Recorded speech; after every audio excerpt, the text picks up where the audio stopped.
کہ دھوکہ، لالچ اور فریب کا انجام کبھی اچھا نہیں ہوتا۔ بسم اللہ الرحمن الرحیم۔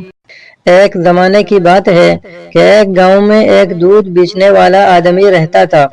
وہ روزانہ صبح سویرے اپنے مویشیوں سے دودھ نکالتا اور گاؤں کے بازار میں جا کر بیچتا، لیکن لالچ نے اسے اندھا کر دیا۔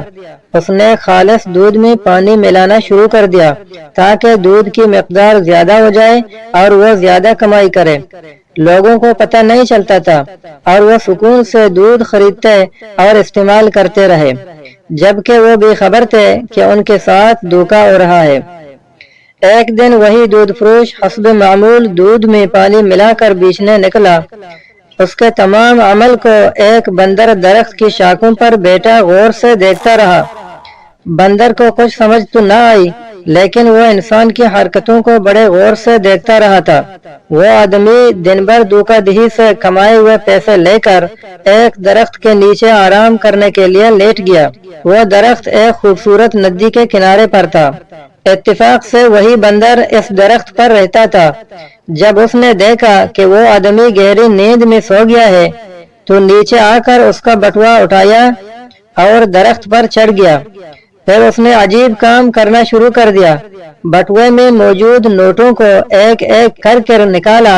ایک نوٹ نیچے سوتے ہوئے آدمی کے پاس پھینکا اور دوسرا ندی میں گرا دیا۔ اسی طرح وہ باری باری سارے پیسے بانٹنے لگا۔ جو نوٹ دودھ کے خالص حصے کے بدلے میں کمائے گئے تھے ان کو نیچے دودھ والے کے پاس پھینک دیتا، اور جو پانی ملا کر دھوکہ دے کر کمائے گئے تھے وہ ندی کے پانی کے حوالے کر دیتا۔ کچھ ہی دیر میں سارا بٹوا خالی ہو گیا۔ آدمی جاگا تو اس نے دیکھا کہ آدھے پیسے اس کے پاس ہیں اور آدھے ندی میں بہہ چکے ہیں۔ وہ حیران و پریشان تھا کہ یہ کیا ہوا۔ تبھی اسے احساس ہوا کہ اس نے جو غلط کام کیا تھا قدرت نے اس کا انصاف کر دیا۔ بندر کے ہاتھوں وہی ہوا جو ہونا چاہیے تھا، دودھ کا دودھ اور پانی کا پانی۔ تو ساتھیوں، یہ کہانی ہمیں سکھاتی ہے کہ دھوکہ، لالچ اور فریب کا انجام کبھی اچھا نہیں ہوتا۔